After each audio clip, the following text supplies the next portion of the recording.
This is Hannah from Hall Beer Shop, and you're listening to Daftaboutcraft. Daftaboutcraft is sponsored by Hall Beer Shop, based in Stourbridge in the West Midlands. You can find a huge selection of craft beers in-store and online. Check them out at hall-beer.com. You're listening to Dave B. and Dave D. on Daftaboutcraft, the craft beer podcast. A very happy new year to you from South Staffordshire and from Suffolk. The Daftaboutcraft team are back in town. It's episode 24 of the Craft Beer Podcast, where we talk to you all things craft for an hour or so. All sorts of features, interviews, it's all going on here with me, Dave D. And me, Dave B. And what have we got this time? Well, we're really pleased to be chatting to Mammoth Beer, tiny little microbrewery in London. We'll welcome Mark onto the podcast, tell you all about what he's doing down there as they celebrate their first birthday. What else is coming up, Dave? We've got the usual favourites brewed to me and tried and tested, and there could only really be one hype beer. I wouldn't say we've waited by design to have it. It has been slightly accidental, but also very fortunate. But we are, of course, talking about Verdant and the 2022 release of Putty, which we will test, having tested it 12 months ago as well. Now, 12 months ago, we weren't entirely convinced by it. In fact, we'll play you what we said 12 months ago a bit later in the episode so you can see. Then we'll each crack open a can of the new version, and I've also got some on keg as well, some fresh putty from keg, and I'll be trying that, see if it's any different to what's in the can. So plenty coming up on episode 24, and let's get straight on into it. Brew to me, and Dave usually kicks off this segment. He's got a beer in the glass in front of him, so take it away. So this is by Farbrew, and that is Farbrew with 2 R's. It's brewed in St Albans. This beer came to me courtesy of my parents, who spoke to Mr. Farr at a fair. He was selling his wares at a fair, and he was doing a little Christmas pack. Of the 3, one was a seasonal ale, one was a porter, of which I have both, but I haven't tried. But the one I thought was a good way to go in is Far Apart, which is a pale, dry hopped with mosaic, and it's 5.2%. Deep orange in the glass, I would say. A little bit hazy, not, full Verdant Putty, for example, but it's nice. Was this can or bottle? This is bottle. You see, the minute you said it came from a fair, I thought bottle. It must be a bottle, because that's what you see, isn't it, mainly at sort of fairs? Which then makes me think, is it going to be more traditional? The mosaic is there, and I do get a bit of a fruity punch from it. Now, you see, I can see the faces it's pulling. It's fair. It's not pulling up any trees, unfortunately. I think having what we were just talking about there, where you have perhaps your more traditional sellers who would say at that kind of place they are craft, but, craft can encompass various different things, and it obviously wouldn't be sort of a 10% imperial stout. This is a craft beer in that sense, but it is traditional. I could see, we've talked about this before, people who sort of say, I had a beer the other day, it was over 5%. I was snoring on the sofa. It feels like that kind of beer. It's so a beer that a lot of people would probably buy as a gift for Christmas for somebody who likes beer, rather than here's a beer because we know you love craft beer. Yeah, a little bit. I'm interested to know what the seasonal ale and the porter's like, and I almost wouldn't be surprised if they're going to be a bit better. It sounds like there might well be. Porter lends itself to those more traditional processes, doesn't it? There's nothing wrong with this per se. It's not bad. It's quite standard. Okay. And I don't mean that nastily. It is just quite standard. The thing is, we've said this before, a beer can be fine if it is standard, because not everything is going to blow the back doors off, is it? I'll get through this quite happily. If I saw it on cask, probably be on hand pull somewhere, I'd try it again. Yeah, Dave has kind of enjoyed his beer. I'm hopefully going to enjoy mine. I often stick safe with brew to me's, and I've got an orange velvet Berliner Weiss, but we're going all the way to the USA, to Illinois, for Energy City Brewing. All the way to the US? Mm. Where did this sort of crop up from? Because obviously we've had the big US sort of hype rush. Suds and Soda in Derby were they must have had a big drop of big US beers, and they sold some of them off at really good prices. So I bought, a box or two full, and this was amongst them. A really good price. So I could barely hold myself back.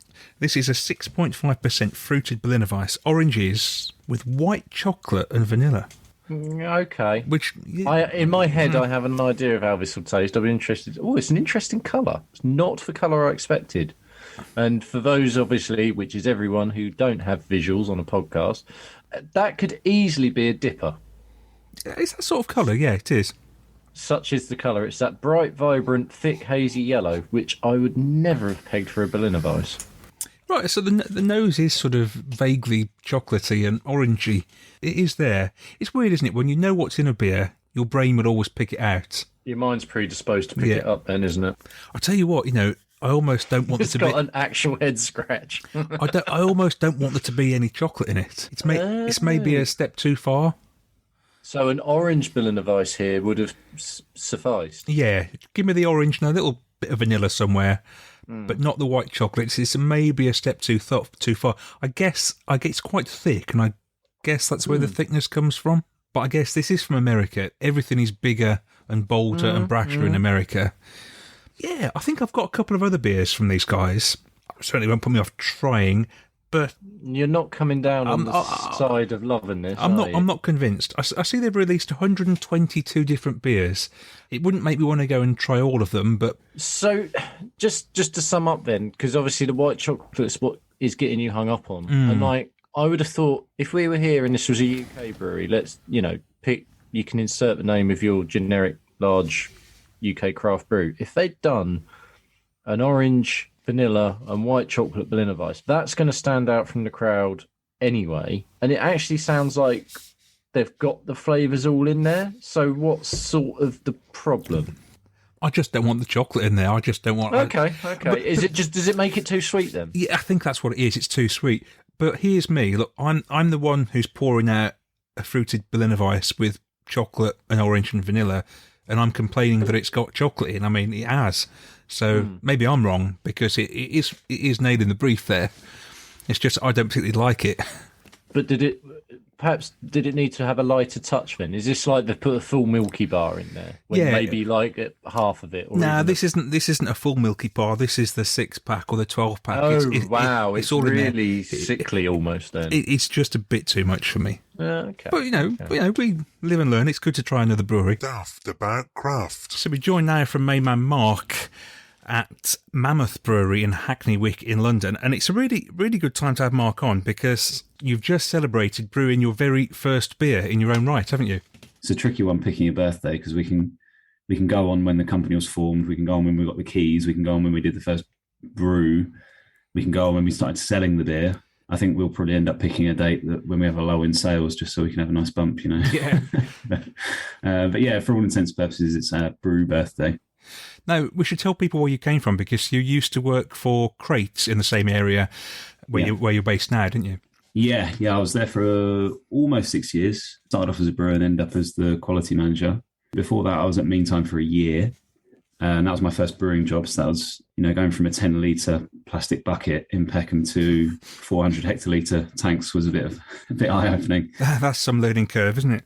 Yeah. Seeing 2 years worth of production whiz down the drain in 3 seconds when you open a valve was, pretty scary the first time I did that. Yeah. And before that, I was doing bits and bobs here and there. I've done a bit at Hackney Brewery, Sandbrooks. I did a little bit of Truman's in between Crate and starting Mammoth Beer as well.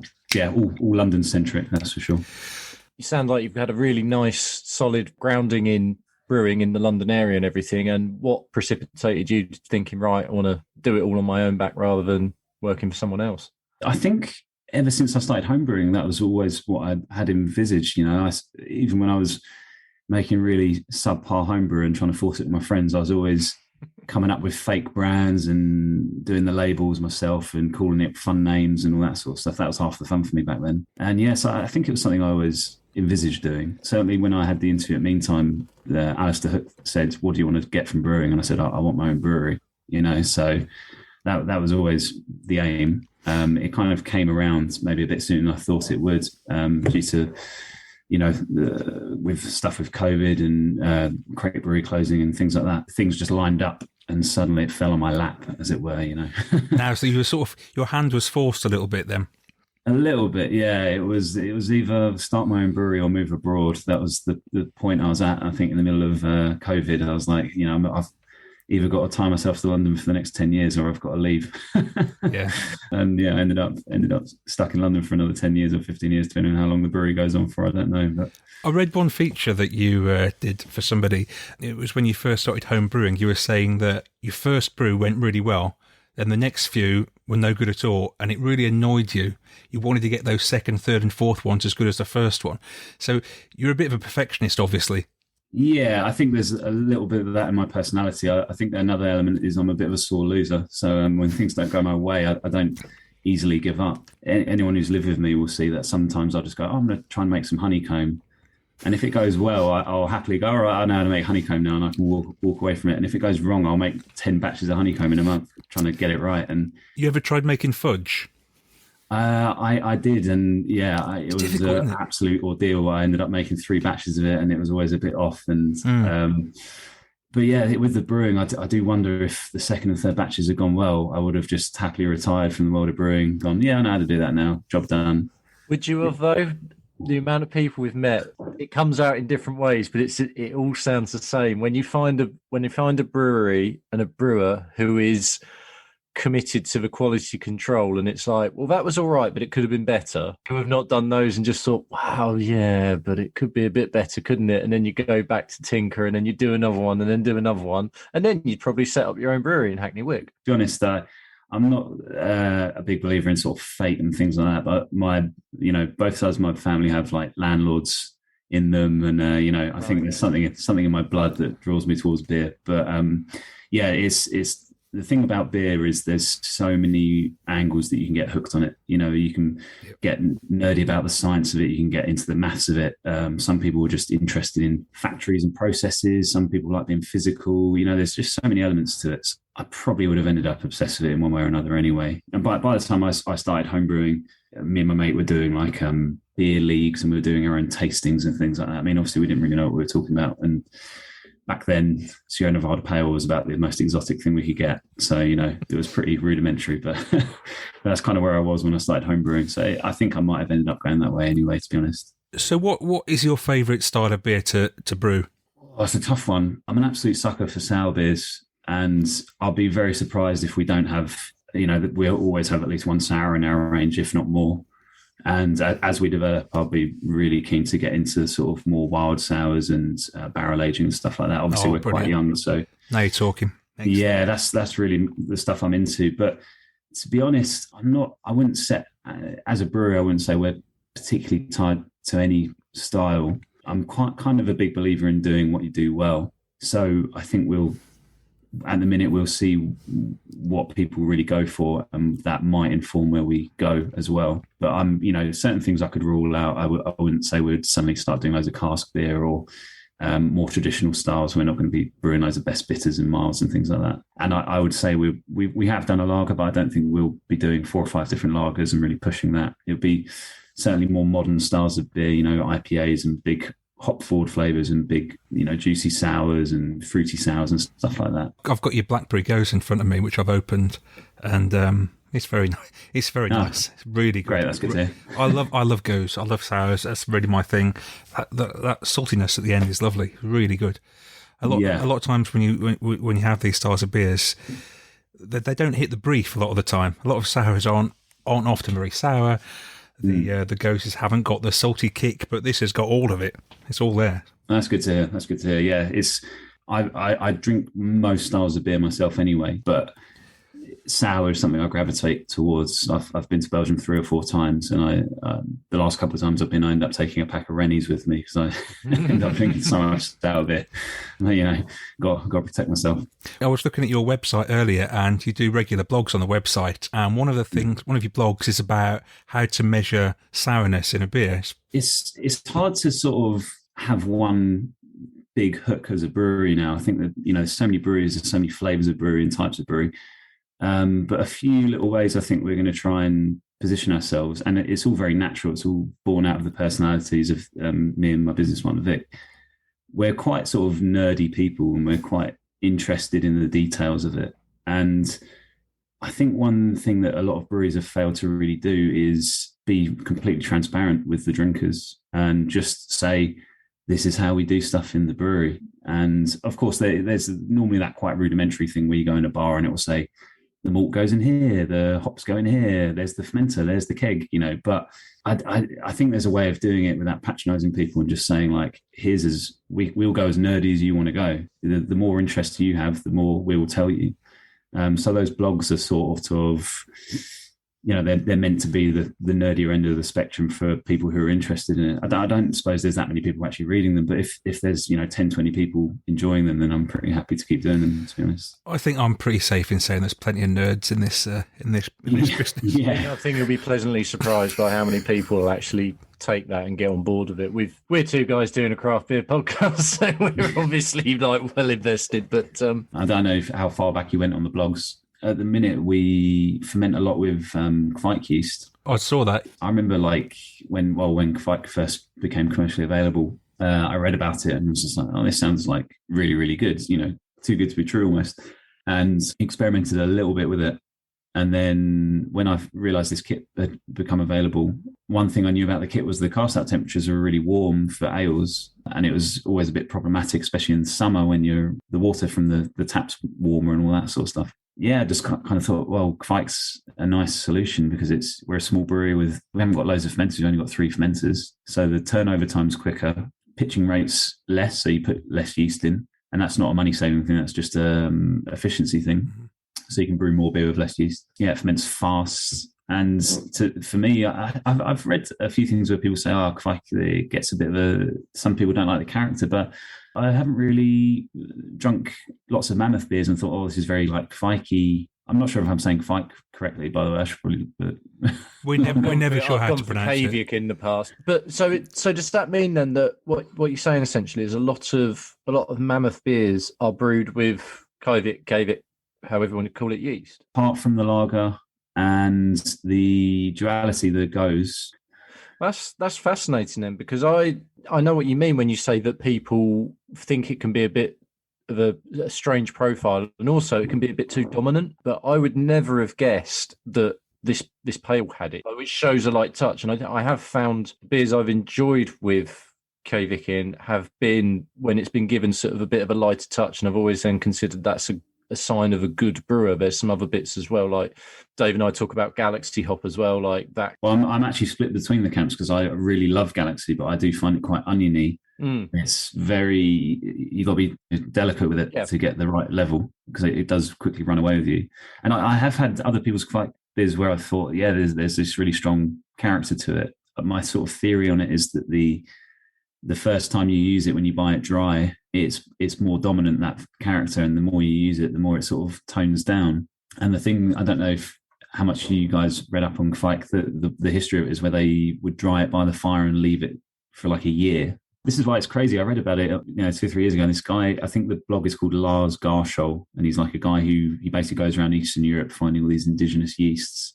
And he saw this guy brewing with Kvike before he knew what it was. And the guy basically like unwrapped some tinfoil with this like dry biscuit of yeast in, and he chucked it in at like 35 degrees. And Lars Garschol was like, what the hell are you doing? And by the time, they were hanging around having beers, and it started fermenting within the time he was standing there. So within 2 or 3 hours, it was fermenting. And he was like, where's that yeast from? And he's like, oh, it's from last year. And it's like, what? So like a general rule of thumb in a big brewery would be, if you harvest some yeast wet, you might be lucky to keep it for 2 weeks. Maybe, if you're really pushing it, you might be able to use it after a month. And breweries can check how alive the yeast is with some tests. So the idea of a yeast hanging around for a year and being usable is just bonkers. Like, absolutely. It's like alien yeast, it's from another planet. So when I heard about this stuff, I was like, I've got to try this. This just sounds too good to be true. It feels like you've drilled down on it a bit, though, because it very much felt like when it came along, it was a bit of a fad. When I first heard about it, I thought we need to get hold of this before Budweiser use it. That's the way I viewed it, because I just thought if it works that quick and that hot and has very few downsides, then why would every brewery on earth not be using it? And I think commercially now there's maybe, I might be off here, there might be like 5-10 strains commercially available.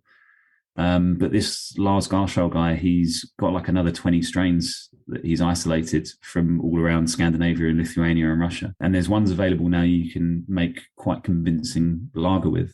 So it'll be maybe next summer or, 18 months time, there'll be a wave of Kvike lagers that, might put people off because of the name. But again, they promise 30 plus degrees fermentation. You can turn a lager style beer around in a week and it will taste like a lager. But then there's also potentially all these strains out there that we don't even know about, and we don't even know what they can do. So at the minute, we're kind of settled on Voskvike, which is the most common one. But in the future, I'd be really keen to just try all of them, because if they do what they say they can do, I like the first few have that I've tried, then the sky's the limit as far as I'm concerned. Let's go for it and run wild with it. Just before I talk a little bit about the beer I'm having as well, which I'm really enjoying, just always intrigues me. What was the name, thinking behind the name Mammoth? So my business partner, Vic, his background's in audio. He's got 3 companies that do various things in audio. One does sync music, so like trailer music. One does sort of audio packs, and it's sort of like sound boxes for musicians and stuff, like software. And another one's like a school where he teaches people how to write music for trailers. And one of his companies is called Mammoth Audio. The way this brewery came about was during lockdown, he contacted me and said, I want to do a one-off beer for my brand. And we started off collaborating purely as a one-off beer, and we were going to get it brewed somewhere else. And as the idea developed, we were hanging out in lockdown, drinking, curbside beers, social distance beers, and, sitting in the gutter while it's raining, all that. Yeah, we all did that.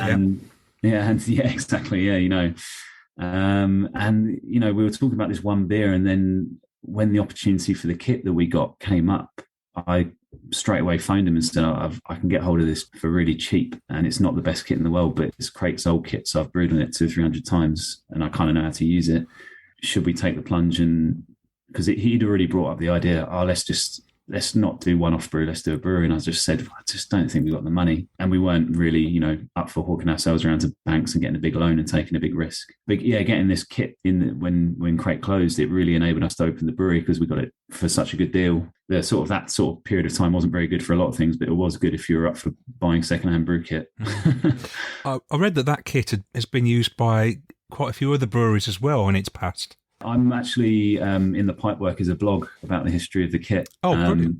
I've done a little bit of research on it myself, and I'm going to try and flesh it out and find out more. But from what I can see, it was gone from us, and then it was Crate, and then I forget if it's Ascot or Prescott Brewing. Ascot Ales or Ascot Brewing, yeah. I think it's Ascot Ales.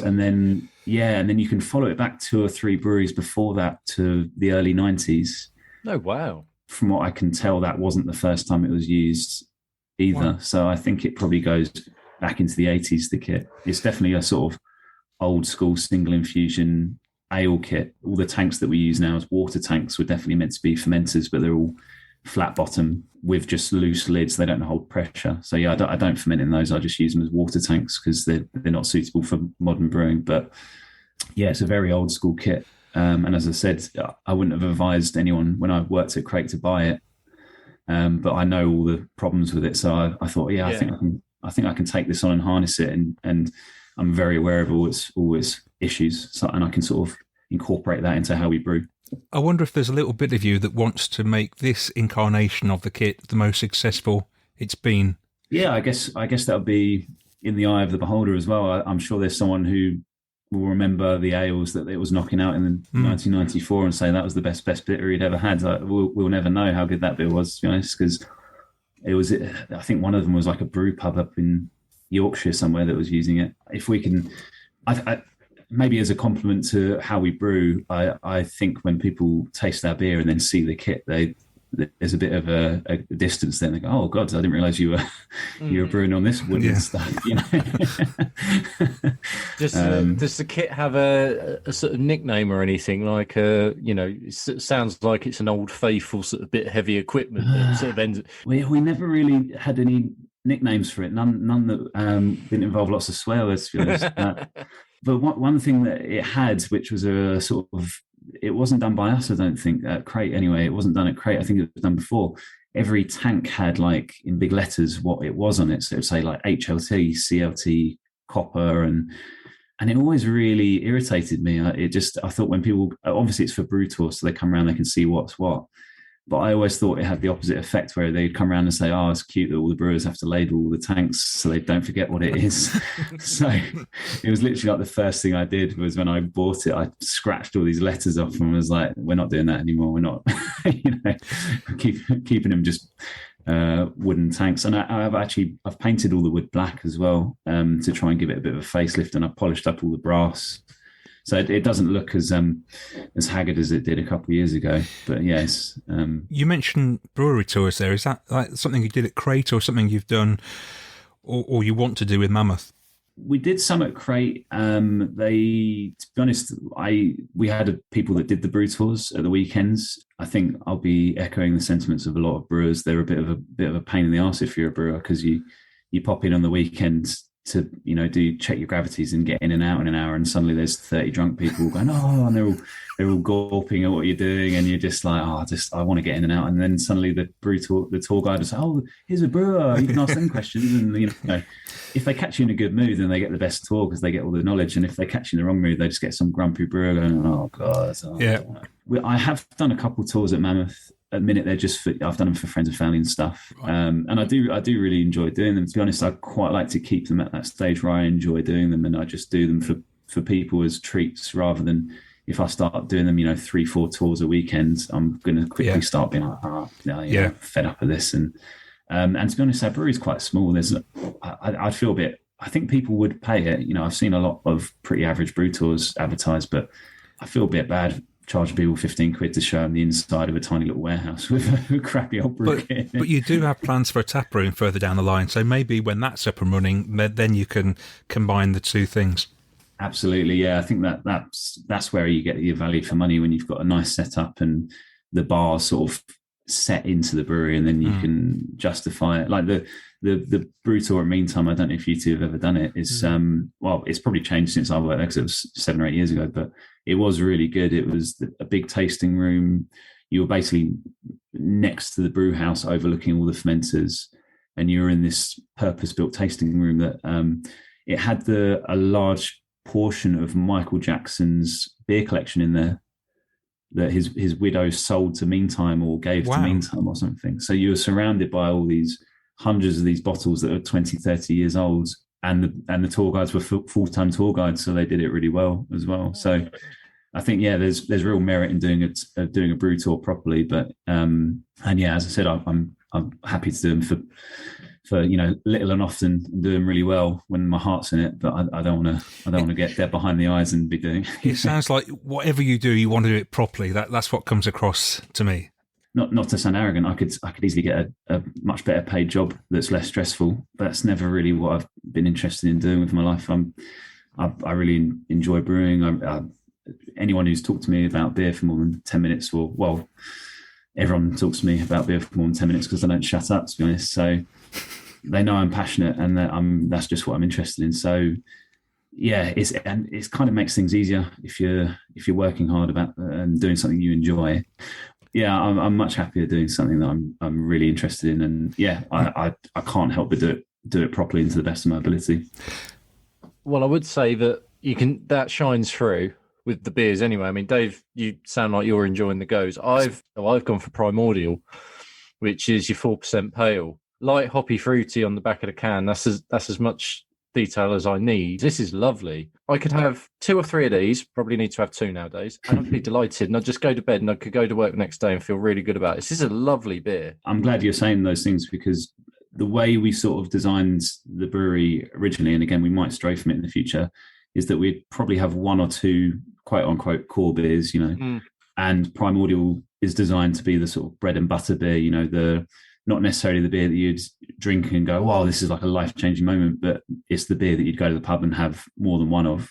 And then everything else around that is meant to be the ones that are a bit more challenging, a bit more, I'll have a half and move on and try it. But yeah, Primordial is meant to be our sort of our go-to mainstay beer that, the pubs that don't necessarily have crazy ranges might take on and spread to their punters. And I mean, obviously I'm jumping miles ahead, but if you ever went down the lines of doing the subscription box, say, getting my 6 to 10 Mammoth beers each month, and there'd maybe be 2 of these, I don't think I'd be disappointed, because there'd always be an occasion to crack one of these open and just have that, and it's lovely, cool, staple beer.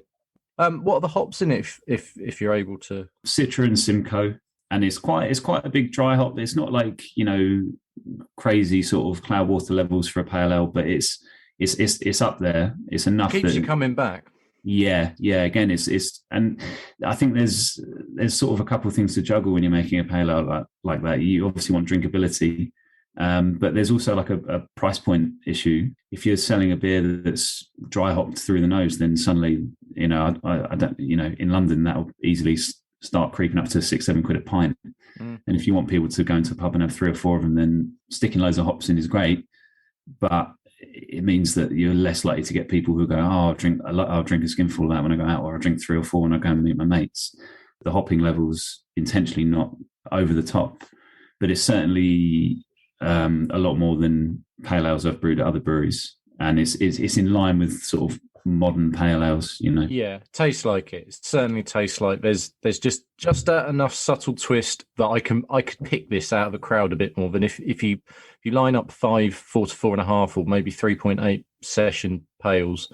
They'll blend into one always to a certain extent, and there'll be a couple there that will just be like, well, that was okay, but it's dissipated to nothing. This I would happily keep coming back to. The logo on the can is something we're really happy with as well. So we've almost started to adopt it as a bit more of a secondary logo as well. So when we're sort of sending out packs to people, if there's a spare slot in the box, we'll stick another one of those in, because it's kind of, hopefully we become a bit of a flagship brand for us. I tell you what, every now and again we speak to people on the podcast and we really, really enjoy their beers, and you can tell that brewery is going to go places sort of 12 months, 18 months down the line. And I don't know about you, Dave, I get that feeling again here.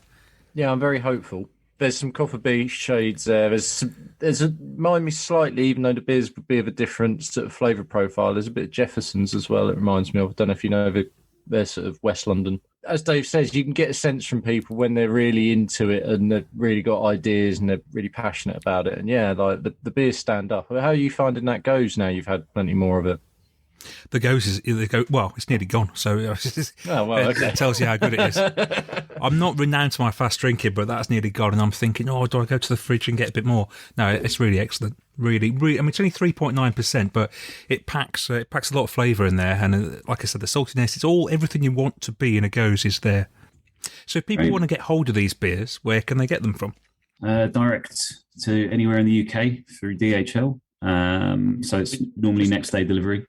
Yeah, just to interject, it is next day delivery. Yeah. You have a good relationship with DHL, because when it's good, it's very good, and occasionally they miss the odd one. So I won't let them get away with it and think that tell everyone they're amazing. They do miss the odd drop. But yeah, and then we're supplying bottle shops, mostly of inside the M25. We do supply shops all over the UK. Because we're so young, we're focusing locally as much as possible. From a sales point of view, it's I'm the only full-time employee, so I'm out and about doing the sales drops as well as brewing the beer and all that stuff. It's much easier to sell beer to people if I can walk in the door and talk to them for 10 minutes. Mm-hmm. So we have done a fair bit of dropping samples around the country, but it is much more focused inside the M25, because I can walk in there with the cans in my hand and have a chat with someone, which makes it much more enjoyable rather than just shipping out the door and hoping that they get the beer okay and they like it, And I've also seen pictures of you on a push bike as well, making deliveries. We started that just before Christmas. We've got a radius about 2 or 3 miles around the brewery where, again, I just thought, why not? I don't even have a driving license. That's how much of a Londoner I am. So the options were, well, I can walk it over, I can ride my bike, and we've had a few people take us up on it. And again, it's something we're really keen to push. Why not? If someone opens the door and they've got the brewer standing there with the beer in their hands, it's brilliant. That's about as good as you can get from a. Well, enjoy it while it lasts. Anyway, in 4 years, I'll be too busy to do that. Well, that's it. In that very big time. In that very first lockdown, I did loads of deliveries, and when the brewer turns up at your door with those beers, it's great because you can have a chat and you can find out more about them, and you really feel as though you're getting the inside track on a brewery. It's brilliant. There's nothing better than that if this is what you're into. Yeah, of course, and it's it feels good to get my ass off my desk chair occasionally and ride my bike, and it's good for the old carbon footprint and all that stuff. Yeah. So.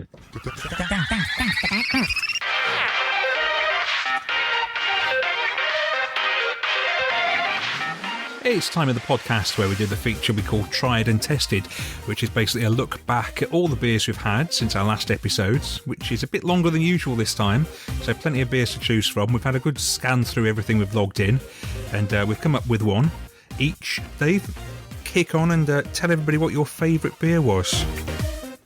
Yes, luckily, because as you say, we've had such a large period, I was a bit spoilt for choice. And perhaps the recency bias has kicked in here, because I did give a 5, the rare untapped 5, which I don't hand them out willy nilly. And I did give one over Christmas to the other JW Lee's beer that we'd purchased, which we talked about on our pre-Christmas episode, the Harvest Ale.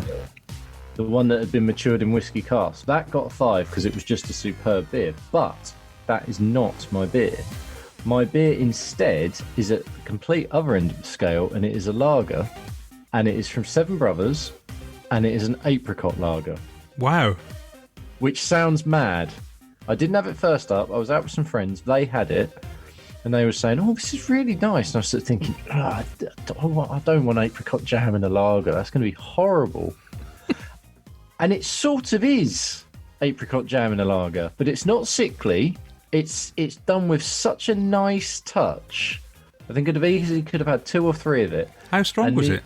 It's 4.3. Okay. So it's not fizzy in that sense. So you're not getting sort of apricot and then it's sort of rushing up your nose or anything. It's sort of it's a bit sweet, but it's not overpoweringly sickly, and it's very smooth, really sessionable, weirdly. And also what was really exciting is I had this in Ipswich in the bar, Three Wise Monkeys. I went in there, the fridges were good, and all the guest beers were really interesting, like, getting Seven Brothers who are from Salford and things like that. Like, they had duration cans in the fridge, they had a Cloudwater that they were sort of doing as a special part of Triannuary and things like that. So I'm really hopeful. But I actually have another craft destination to go to in Ipswich, and this sort of just topped it all off. So that is my tried and tested. Who said Ipswich was a dead zone for craft beer? And Brewdog is now coming. As well. Brewdog so, on the That, although, do we really want to go in there? That's another conversation. On to my beer, and this was a beer I had just after Christmas. It was a Sunday just after Christmas. We'd got roast beef, Sunday dinner, all the works, and we opened this 10.5% Whiny Beast 2021 from the Wild Beer Company. Was it 750? Sounds yes, like it was. It the was, Whiny wasn't it? Beast was. I remember you sending me a picture of the bottle. Yeah, it was a big boy. So obviously a sharing bottle at 750, even more so as it was 10.5%. But what a lovely beer! I think a lot of these beers, when you really enjoy them, not just the beer, but what you're doing while you're having the beer, and Sunday lunch and the roast beef, and it all just fitted so perfectly. It was a perfect accompaniment. So I wonder if you can still get hold of that beer, possibly not by now, but if you can, it really is excellent. That was the Whiny Beast from Wild Beer. We haven't got a drink along this time. That'll be back on our next episode, so watch out on our socials for that. But we thought we'd have a little chat here, and there's a few news points we wanted to talk about as well. But first, let's see what we've been up to. Dave, what have you been up to? Apart from starting the new job, of course. I've just finished my first week of it, and I am shattered, which is fine. It's completely worth it, but I've got to get used to getting up at like 6:15 every morning now, Monday to Friday. But that's a small price to pay. But anyway. But a beer at the end of a hard week feels good, doesn't it? A beer at the end of a hard Wednesday, yeah. Like, I have had a couple of days off during the week, but yeah, it got to about Thursday time, and I was like, yeah, I'll just have a couple each night now. It's changing my drinking habits for sure. Before I actually had to return to the working masses, We should just say you had. How long did you have off work between jobs, Dave, on your Christmas holiday? I believe the word on the street was it was like 39 days. So I have no excuse. Let's call it 7 weeks, I think. 7 weeks. Imagine that. Wow.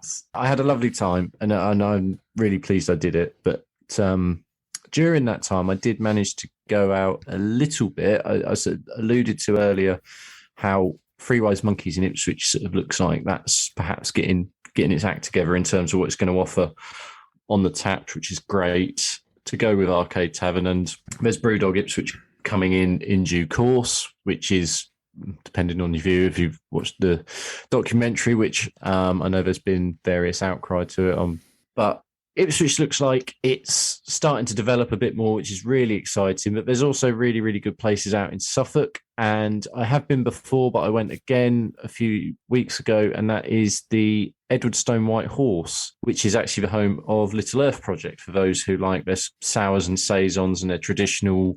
I say traditional, it's traditional recipes, but it's sort of all very sort of Brett and biocultures and things like that. And it's really interesting. And it's a great pub. They've recently refurbed it, and it was night and day to when I was last there. It's really lovely place. We went, and it had been a cracking day weather-wise. It was so we got in and the fire was on. And I mean, I could have stayed in there all day and night. The beer selection's really good. It's amazing because it is tucked away in the middle of nowhere, and it's amazing the sort of stuff they've got on keg to go with all the Little Earth stuff as well that's on keg. Really great selection. So if you're ever in that neck of the woods, I'd recommend it. And you can stay there. They do camping, and they also have three cottages that you can stay at as well. So that was definitely my highlight. And I was actually just pleased to be out as well, because usually you tell me about sort of 18 places you've been and I've not been anywhere. So at least I have something this time. What about you? I was a little bit jealous of your excursion there. Yeah. You outdid me a bit there. Can't be having that. I'm just looking actually at things I've been up to. I had a couple of really nice days with some friends of the podcast, with Hannah and Paul from Hall. We've had some. We do this thing called Sunday Fun Day every now and again, which is just basically an excuse to drink through loads and loads of beers we've racked up in our fridges. That's always good. And also we had a couple of nights in with Dam and Sam from Copper Beach. And talking about Copper Beach, we need to mention, Dave, don't we? Yes, we do. Their brand new can design for their brilliant beer Birdie. And you take up the story. What they've done with Birdie is, and it already looked good in its original white and gold livery, but what's happening is Kidderminster Harriers are in the fourth round of the FA Cup. The game is being broadcast live on the BBC this weekend coming, the first weekend of February. I'd love to say I can remember the opposition. I know it's Premier League. It is West Ham, who, thank you. Interestingly enough, they played in the fourth round in 1993 as well and lost 1-0. That is an excellent fact, and I can tell that you researched that nice. But I'll tell you what it is. I actually remember it because... Were you at the game? I wasn't at the game, but I was at college at the time, and because it was a local team in the fourth round of the FA Cup, it was a massive thing, and everyone was going nuts about it. Yeah, so to mark the occasion, as they are very local to the ground, they have bedecked Birdie in the red and white of Kidderminster, and the can looks absolutely mint. I'd be quite happy for them to keep it as is. It looks superb. Yeah. So, I mean, have a look on Instagram at their feed, CB Brewco. I'm sure we'll probably retweet it and put it on our feed as well at some point as well, because it does look mustard. It's really worth having a look. And obviously, as well as having a look, you may as well buy some if you can. Yeah, the web shop is open again. Exactly. So that's really good. Really pleased for them. I just want some national media outlet to pick it up and run with the story of Birdie, and I think that would be such a massive thing for Copper Beach. As you were saying earlier, you can see it, can't you? They'd be doing the sort of preamble for the game, and they'd say, cup fever's really swept through Kidderminster. Even the local brewery have changed the can colour, and you show a can, and away we go. Like that's the kind of thing we want to happen. So if you happen to be listening to this and you're either from the BBC, etc., or know someone, then, please do send them Copper Beach's way. Yeah, please do. talking about things local to me as Copper Beech are, I went to somewhere called Auto Brew recently in the Custard Factory in Birmingham. And this is basically a self-service craft bar. So you go in, go up to the bar, or actually in this case, the guys came to us, and they give you a card which you put some cash on, you top it up with however much you want, £5, £10, whatever. Then you serve yourself at one of 6 different lines. And you can have as little or as much as you want. So tap your card on the line. You can have 50p's worth of line 1, £3 worth of line 3, whatever you want. It's brilliant. Years ago, there was a self-serve bar in Leicester when I think it was there when I was at uni, but also there when I lived there. And it was in a great place. It was called Taps. And they had an underground bit, which was sort of a bit sort of like a vault and with all the exposed brickwork and everything. And that was brilliant. Unfortunately, all they really had on their lines was Amstel, which, I used to like a drop of Amstel. Yeah, at that point, and I am going back over 10 years, wasn't horrendous. And they actually had quite a Belgian selection upstairs in the fridges. But the thrill of doing all that by yourself and, you pay for what you drink and that is great. I love it as a concept. That place sounds like it's got it down because it's going to have enough lines, because it's 1, having enough different lines, and it's 2, keeping them clean. That's sort of the make or break for that kind of thing. And I'm not sure whether it would work with, 14% Russian Imperials. No. Most of these beers were, sort of 4 or 5%. And what was good, they've got a lot of local beers on. They've got Birmingham Brew Co., they've got Attic, Dig Brew, Holt and Turner. So, 4 breweries there, all from Birmingham, so supporting local as well, which was great to see. I think that's how it should be, really. If you want to have a big stout or something, perhaps they have it in the fridge that you can have separately after you've had a few of those. You don't want, with the best will in the world, even people who drink sort of craft beer maybe are more responsible, I guess. I don't know. But I know full well, just speaking for myself at least, that if there was like the 8% one on there, I don't think I'd have a pint, but I know I'd sort of, not in one sitting. Then I'd have it, and I'd sort of come out and be like, "Oh, wonder why I feel so sloshed." But get loads of core beers or sort of core type 4 or 5% beers that you can get through and enjoy a really good session, but do it all yourself, and they're different. I think that's a winner. I wouldn't be surprised if more cities sort of get that kind of thing. I can see that this will become more of a thing in the next 12 to 24 months. Yeah, I can see that happening too. Just reminded me as well, talking about going out and about and places, you actually came to see me up here, didn't you? That was a really good night. What I was going to touch on was that one of my neighbours came round who isn't really into craft, but we've set him off on his craft journey, haven't we? Because he was trying all these different beers with us. And then subsequently, he started listening to the podcast and also buying beers as well. I got him some from Left-Handed Giant the other day. He's had some of those American beers I was talking about earlier in Brew to Me, and he's absolutely loving it. And he's somebody who had mainly just sort of drunk more traditional stuff, more traditional bitters and lagers.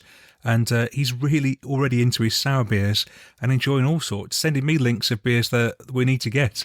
It was fascinating to see that as that sort of night unfolded, and we were sort of plying him with various things. I mean, I think unfortunately he did rather feel the effects of that the next day, because he did have quite a cocktail and there was a fair bit of heavy stuff in there.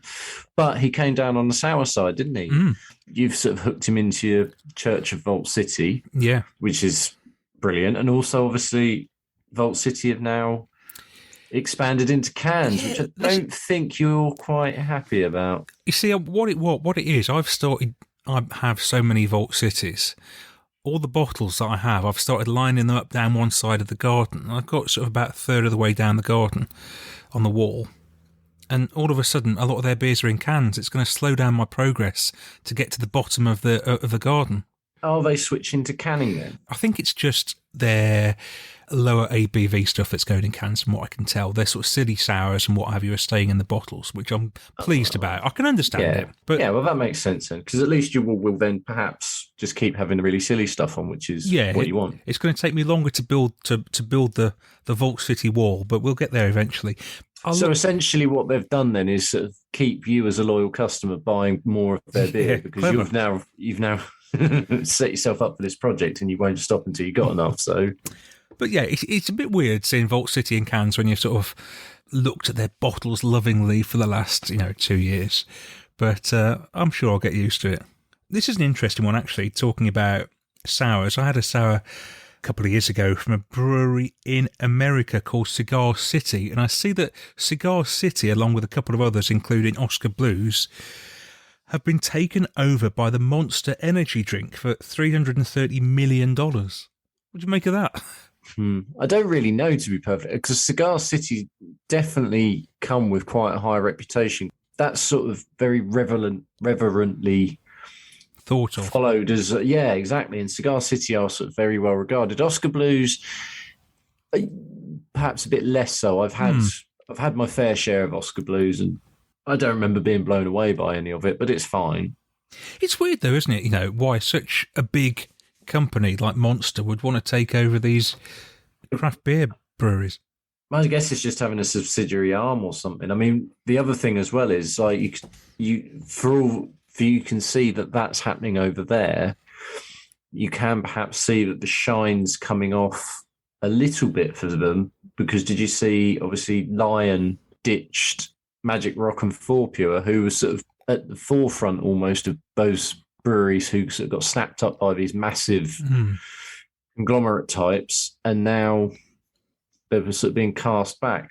I mean, speaking personally, I would really like Magic Rock to rediscover what made them so saleable. Magic Rock were one of the first breweries I sort of came across when I got into all this. The Cannonball Run series, when they hyped the Cannonballs up and like the Inhuman Cannonball and all that and things like that, and they went and Neo and everything, they were amazing. Like they were sort of one of those sort of first beers where I got exposed to this sort of 9, 10, 11% type beer, and it tasted phenomenal. So it'll be interesting to see what actually happens now, what the next step is for them. Same for Four Pure as well. I mean, I've had decent Four Pure beers as well. I mean, they're I remember one called Juice Box. That might be the one I'm thinking of, actually, because that was a bit like Juice Box was sort of the preamble to what everyone has now, who has neck oil. Yeah, it's a similar sort of thing, yeah, I think. And they had a lager, I remember, which had like a plane on the front.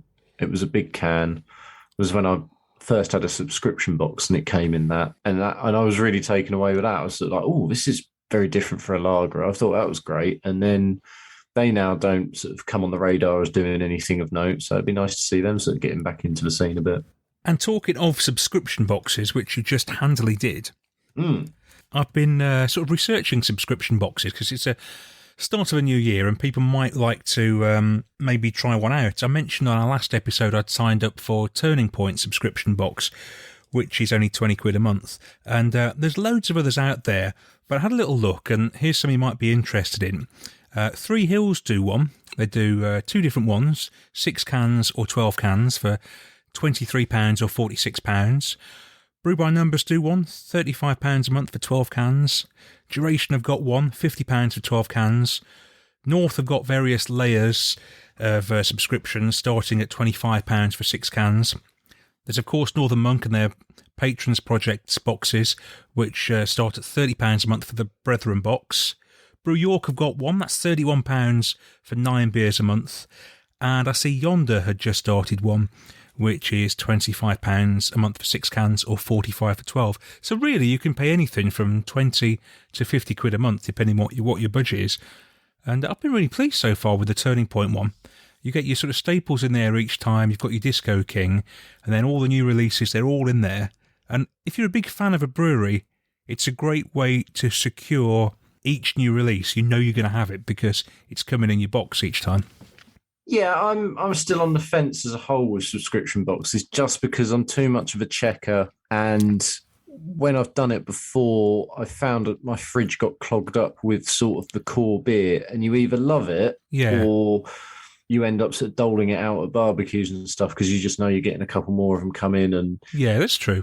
I still adhere to the idea of I just want to go and seek out new ones all the time, so I can't quite get wedded to it. But I think perhaps the subscription boxes are going to change ever so slightly, because I think sort of breweries are getting wind of that as an idea. I wouldn't be surprised if there's going to be, a lot of friends of box that turns up, and they're sort of, they'll collaborate and get the spread the word that way type thing. Well, So, Northern Monk do that a bit with one of their boxes. You get, there'll be some guest brewers in there as well as their own beers.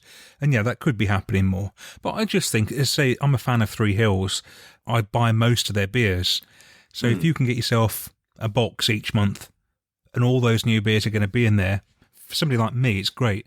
For a sucker like me who nails their colours to a brewery, it's great, isn't it? No, there's something to be said for loyalty. I refuse to sort of get pinned down too much. I just like to sort of dance around a bit. But, well, that's fair enough. And now it's time for Hype or Tripe. It's the moment we've been waiting for. It's Hype or Tripe. And it's all about one beer at the moment, isn't it? It's everywhere. It's been hyped up for weeks on end. It's hyped up every year, in fact. And it's out, it's about, it's sold out in a lot of places. It is Putty, of course, from Verdant.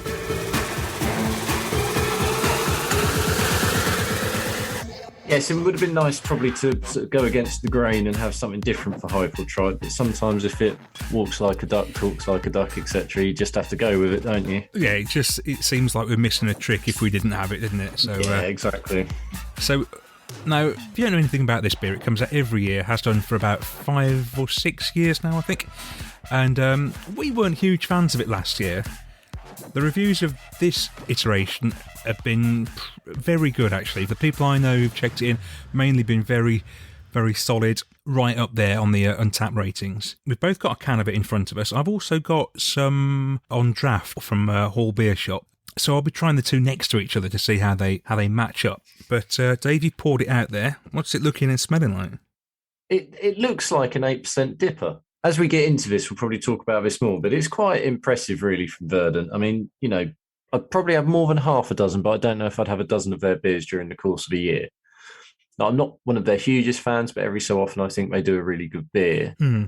But they've managed to corner the market here. That it grows and grows each year so that everyone wants to have it. It's essentially an 8% dipper. It's probably not going to be the best 8% dipper I've ever had, nor will it be the worst. But to create the sort of phenomenon they've managed to do out of that in itself is worthy of hype. So, well, if you think of all the dippers that are out there, and there's a lot out there, which others have so much hype surrounding them? Well, exactly. I suppose I can't think of one offhand that is produced year in, year out. That's the thing, I suppose. That's it. I think they've worked out that if you build it, they will come.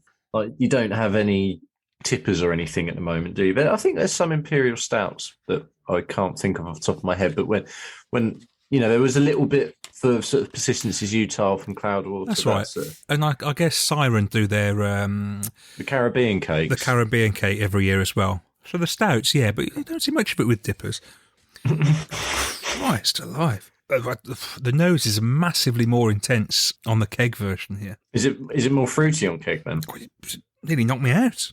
They both look the same from where I can. Yeah, I wouldn't say there's any particular discrepancies in the two on looks. Right, I've got to say, it smells nice, and I'm not getting much of the sort of oniony vegetable thing we often get with Verdant. Mm-hmm. It's full. It's fruity, but for me, it's just let down at the back. It's a bit. The very last note is a little bit too bitter for me. That fruit gives way to a bitterness that I can do without. Yeah, I get the bitterness. It doesn't overpower for me. I'm just trying to think where I come down on this. It's not bad, but it's by no means worth all the hype. And I applaud Verdant for creating that. But this could be, as you were saying, this could be another 8% dipper I'll have in a month's time, and it wouldn't live all that long in my memory. I'm not going to give it a bad score or anything because it's not a bad beer. I do think if you put it in a lineup of 8% dippers and you didn't know what any of them were, I'm not sure you'd pick it out as being the outstanding cream of the crop. Yeah, I'm inclined to agree with you. Like, it's okay. Let's try and be a bit more. So we should say there's 3 hops in here, same hops as every year. It's Azaka, Galaxy, and Mosaic. It starts quite fruity, which I would say is the Azaka. The Galaxy is actually well managed. In fairness, that doesn't. And then the Mosaic comes through at the end. I actually wouldn't mind it being slightly fuller, and that's all its moves, really, isn't it? it doesn't taste like 8%. It's nice and fruity, so you can easily get through it.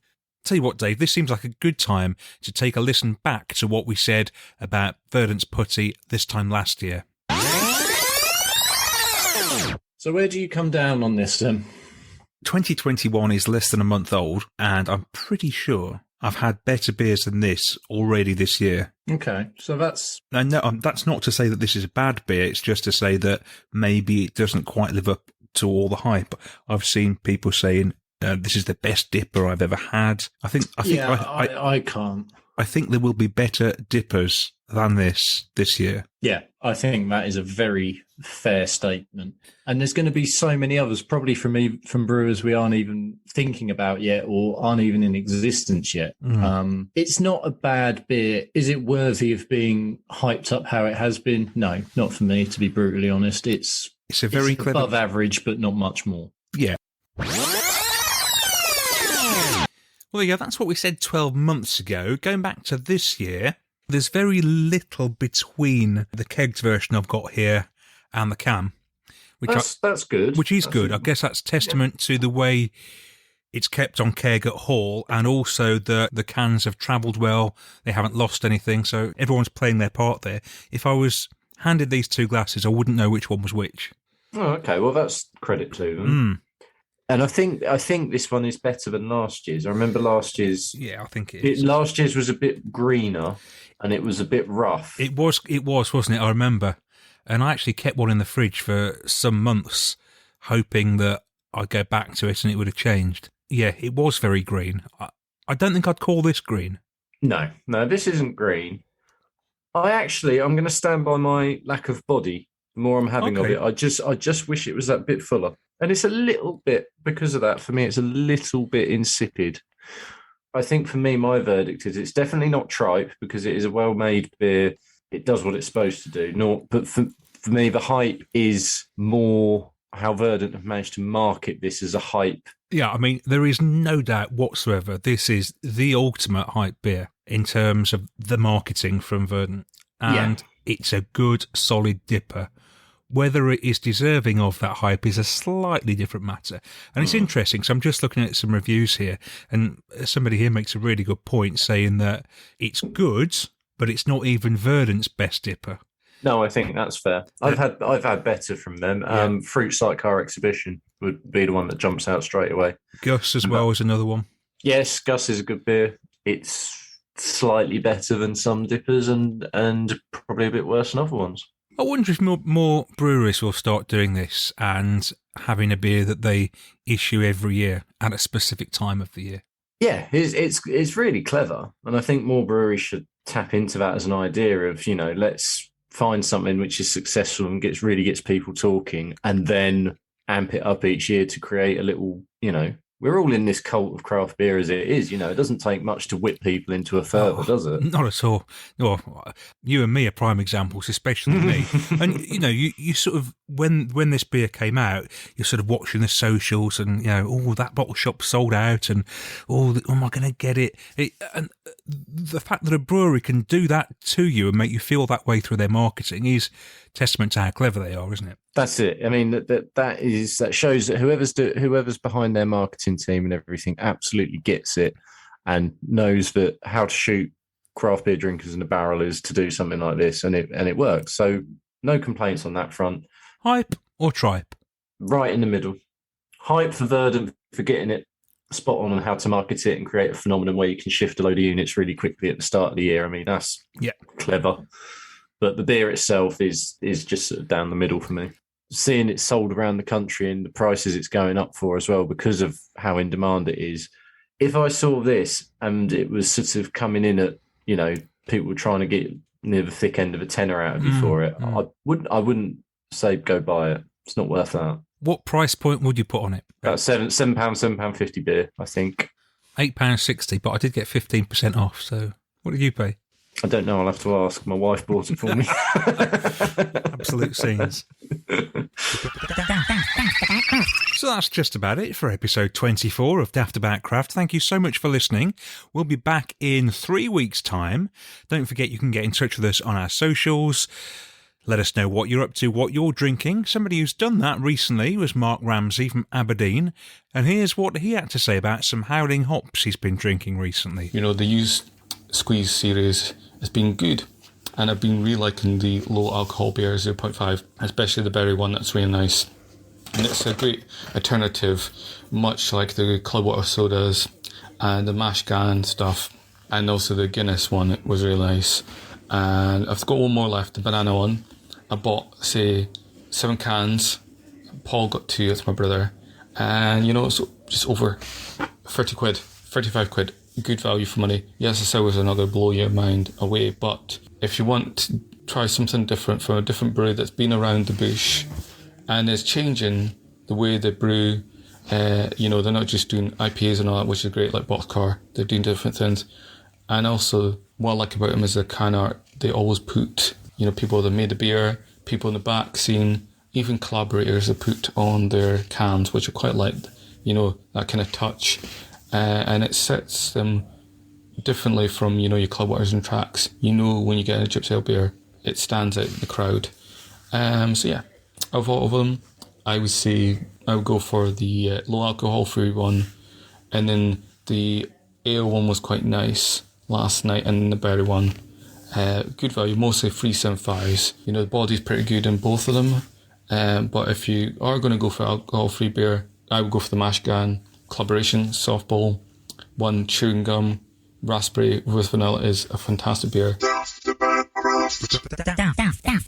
You've been listening to Daftaboutcraft, the craft beer podcast, sponsored by Hall Beer Shop in Stourbridge in the West Midlands. Check them out at hall-beer.com.